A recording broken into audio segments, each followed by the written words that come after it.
For my generation, everything revolves around social media. Snapchats, streaks, group chats, pressure. So instead of talking about Gen Alpha, we sit down with them. This is how it went.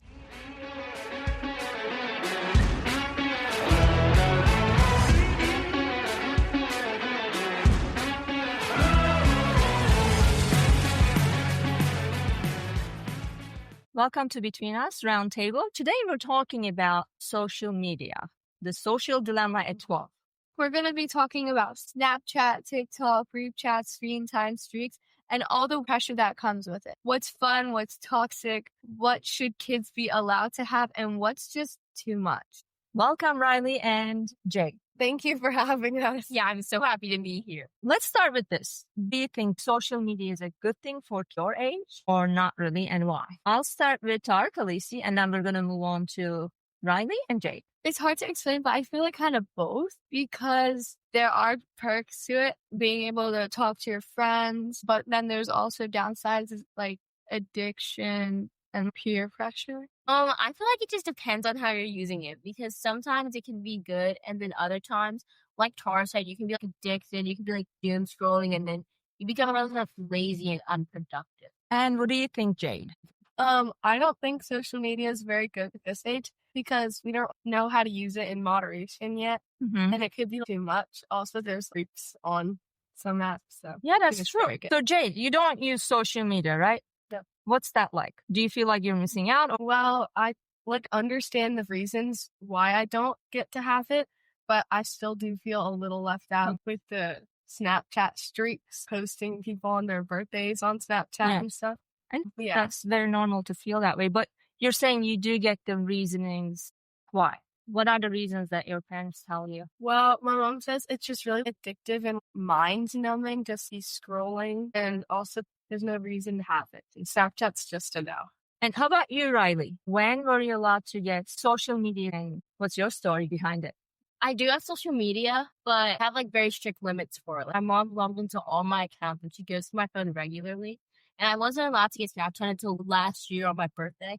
And I had to like beg her for it. I have to have my location off on Snap. I can't add anyone I don't know. She checks in a lot. And I think that's good because there are a lot of creeps in this world. I think I'm lucky to have it. But then again, sometimes I think I can feel stressed from keeping up with streaks and stuff like that. And I can imagine that would put a lot of pressure on you. Would you say that stresses you or gives you anxiety that you have to keep up with? Let's say you're with your family or friends. Do you feel the anxiety? Oh my gosh, before it hits midnight, I have to keep up with my Snap streak. Yeah, even at our 7th grade field trip, I lost all my streaks because there's no Wi-Fi. Mm-hmm. And we only got our phones back for 10 minutes at night. And I used that time to call my parents. So I lost all my streaks. How did it make you feel? It made me feel down a little bit, like sad because I worked hard. Some of those are like almost a year. Wow. Yeah. What do you get out of it? It's just really fun to do. Like, I don't win anything or get anything. Like, if I lose a streak or if I get like streak for a year, but it's just fun to do. I just want to keep up with it. I talked to Tarek Alisi a lot about these things. Have you ever thought about stepping back and seeing Snapchat actually creating these things for you to check in with the app? Did you guys ever consider that? No, I kind of just like, because my mom does talk to me about it a lot, but I didn't really think about how it is behind the app and stuff. There's a documentary, The Social Dilemma. Tarek Alisi and I watched like 4 times already. I'm definitely suggesting that you guys should. This is not sponsored. This is not sponsored, though. But it literally teaches you what goes behind all those apps. And the creator of those apps actually won't let their kids on the apps. So that that's ironic. I know. Isn't that ironic? It just makes you stop and think, okay. I think maybe I shouldn't have. Yeah, would you create something and not let your kid have it? Yeah. Yeah, it's a huge red flag. So these are the things I want to point out in our podcast for you guys. Just learn to stop and think and analyze it, that kind of stuff. So, all right, moving on. What is one app or platform that causes the most drama in your grade or your, age group? I'd say probably TikTok or Snapchat, or some people make group chats and then on TikTok, like make posts about other people, not directly, but it's clear that it's about them and stuff. Mm-hmm. Or like some people like repost stuff that's about other people. Yeah, I think it's TikTok or Snapchat. There's digital bullying, no? Yeah. Tarek Alisi doesn't have any social media. Do they do that for kids like her or Jay who doesn't have social media? Yeah. I haven't seen it in my friend group, but I have seen it on like a For You page. They'll say, oh, she doesn't have TikTok, so she won't see this. But yeah. I've seen things like it's not necessarily bullying, but when you've like a crush on someone, you could also do reposts about them, even if they're not on TikTok. But then I've seen a lot of reposts saying, not on TikTok, you won't see this, so we can have free will. One of my friends said called it a B word. Aw. Like in the comments. But these kids do actually find out eventually now. Well, yeah, from other friends and screenshots and being sent to people. What is, okay, so these are friends from school usually.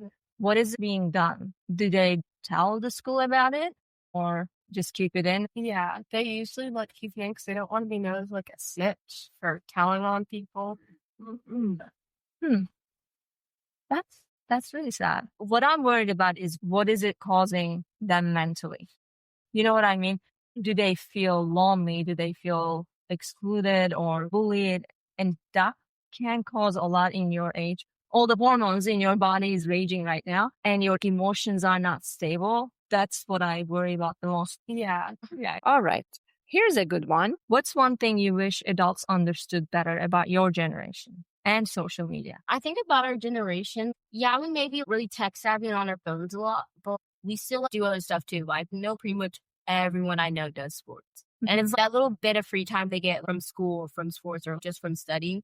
I think they just want to use it how they want to and free will and use it by going on social media. What I'm hearing is you wish us adults understood that you're busy, you have social and athletic lives, and when you have that free time, we should be more understanding to give that time to you without making you feel guilty. Is that right? Because a lot of adults are just like, oh, you're always on your phone, you're always on social media and stuff, but not always. From a parent's side, I can say I'm on top of her all the time. Like, my mom is too. Yeah. But I think how we can meet in the middle is if you're going to the kitchen to pick up something, leave your phone in the room because that's a habit. If you break that habit, I think we can think they're not always on their phone. You understand what I mean? Yeah. Because that's what we see. And you don't even realize that you're giving us the idea, hey, I'm always on my phone. So maybe we can work on that together. Yeah. That sounded really exciting. Yeah. All right. Same question, Jade. What's one thing you wish adults understood better about your generation and social media? I wish adults understood that everything revolves around social media. If you don't have it, then you're missing out on everything. That's just how I feel. I do get that. Honestly, that's how I would feel too if I were in your shoes. Tara Khaleesi was 6. I'm not going to do it. No, 7. No, there's no 7 yet. And I was fine with her being online because my life was online with Zayzani. I never thought it would be any danger or anything. And pandemic hit and I started watching these doctor videos to learn more about what's happening. And this doctor, his name is Dr. Z-Dog, and he's a real MD from Stanford. But I loved his videos. He's awesome. One day he did a segment on social media and effects on teenagers, girls. I'm all about data and numbers. Yeah. Like, numbers don't lie. He showed the data on suicide rate on teenage girls, how much it increased with social media. And he himself had 2, I think preteens back then, daughters. And he's like, they will not have a phone before they're 16. They will not have social media before they're 18. And thankfully, Bark Phone came out, and this is not sponsored by Bark Phone, but it's one of the best things ever. That's how Tara Khaleesi got a phone, because I am not letting her to be on social media and because of the data I've seen. So from parents' perspective, no matter how old you are, you will always be our babies. We want to protect you. Did you know your brains don't fully develop till you're 25? Yeah. I literally put up my hands. I'm like 25. Because of that, we need to be more present during these years, not to control you, but to guide you. And I do agree that there should be a balance, because I don't want Tara or you or anyone to feel completely excluded. I don't have the answer yet. I'm still not allowing my kid to come close to social media. She does answer her friends at the weekends on Between Us Snapchat, but she has no footprint on her own But I hear you. I hope that we can find a happy balance, but it's so scary because once you let your kids have social media, you're out there. Yeah, it like opens up to everything. Yeah. So what do we do? Maybe in the future years, it'll come to a point that it's going to be better and teenagers are going to be safely on there. I don't have the answer yet, but I hear you. All right. I have 2 more questions. I'll start with you, Jay. Okay. What advice would you give a 10-year-old who's begging for Snapchat or TikTok right now? Yeah, don't get it. Like, So that's your parental instinct then. No, don't get it. Yeah, especially because at 10, even as a teenager, as you're growing older, on TikTok, you constantly are comparing yourself to people. If you thought they were like way prettier than you would start hating on yourself. And you don't want that to start when you're 10. You So don't want it it's to be there. Body image and Yeah. comparing yourself. Yeah. So you do see the reasons why. Yeah, I know the reasons, but I still want it. But it's amazing to me that you actually do see the reasons. I have a lot of respect for that. And I'm so happy and proud that Tara Khaleesi surrounded herself with such beautiful young minds, beautiful inside and out. And I love that you guys always laugh. Jay, since we're with you, if you were in charge, what age would you let kids have social media? 15. 15? Yeah. Why 15? Because I feel like at that age, you would have reached a certain point of maturity. And if you'd be able to like feel good about yourself on social media, and you would know if you think that she's pretty gay, just skip so you don't feel bad about yourself. Yeah. Did you know Europe started banning social media before 16? That's pretty cool if they actually can do that. To like to piggyback off of what Jade said, I think it's good because it's like the start of high school. You're developing, and the next year you get your driver's license. So 16 would be good too, because you're already getting a lot more responsibility and freedom. Because at 15, where we live, you can get like permit. At 16, you can actually drive. So you're developing more, and your parents might be letting off of you more. So I think that's a really good age to like set the bar at. That's a big answer. Thank you. And so, Riley, what advice would you give to a 10-year-old who's begging for Snapchat or TikTok right now? I would say because I was 10 begging for Snapchat. Because not like my friends had it, but I just loved the filters they had on it. I would say just wait and listen to your parents because it's not that worth it. It's like when you first get it, you think it's everything you dreamed of. And now it's like, it's all right. It's literally just streaks. And I will say my favorite part about it is like hosting people for their birthday. Yeah, like I have to dig through my camera roll to find a photo, but it's just so sweet. Yeah. Because then you get posted for your birthday by like everyone that has Snap that like you have added and that you know. And it's just really sweet. That's really cool. Thank you. Well, thank you so much for being honest, thoughtful, and open. This is what being unfiltered should look like. And thank you to your parents and who trusted us in our platform and want let you be a part of our podcast. 10-year anniversary, we're going to have you back. What do you think? Yeah. But by 10 years, I need to start getting By 10 years, we hope to pay you. Well, that was fun. It was so great to have your friends over and see your dynamic. And we appreciated their honest feedback and answers. That matters a lot. The fact that they said they understand the reasons why parents don't want this, but they still want it. Yeah. You don't get more honest than that. So I truly appreciated their feedback. And now to tell our story, something happened in our house with Snapchat. And quite frankly, I didn't handle it the way I should have, which is hard to admit as a parent sometimes, but it's the truth. And to be fair, it all started innocent. Yeah. Well, I let Tara Khaleesi use my old iPhone and I had Snapchat there for her actually years ago, like when Snapchat first came out. I loved the filters and making my own videos. I kind of like went into a deep dive on the app and figured out like how to make my own videos that were viral at the time. And it was just so much fun. Yeah. And when we moved from New Jersey to Tampa, I gave Tara Khaleesi my old iPhone that had my Snapchat account on it, just so that she can keep in touch with her friends and cousins on Snapchat.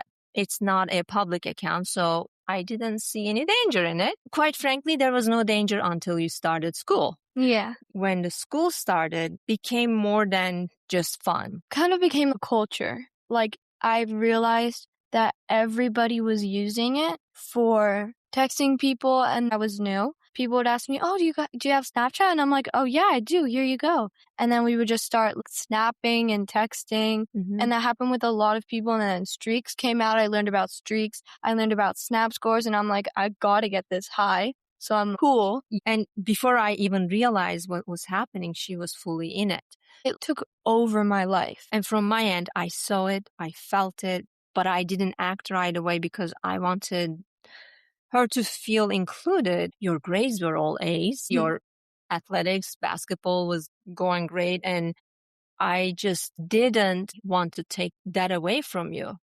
However, I have to admit that I didn't listen to my gut because I knew that you were changing slowly. And I knew why. I know better. But that's the dilemma we have as parents because we want you to be happy. We want you to just thrive and see the smile on your faces. And again, you weren't failing in any way. So I felt like if I take something away from you, it would be like punishment. But it wasn't. And it was my responsibility to explain this to you better and sooner versus I just let it happen for a while. And like you said, it was more of a culture in your new school. That was a great word, actually.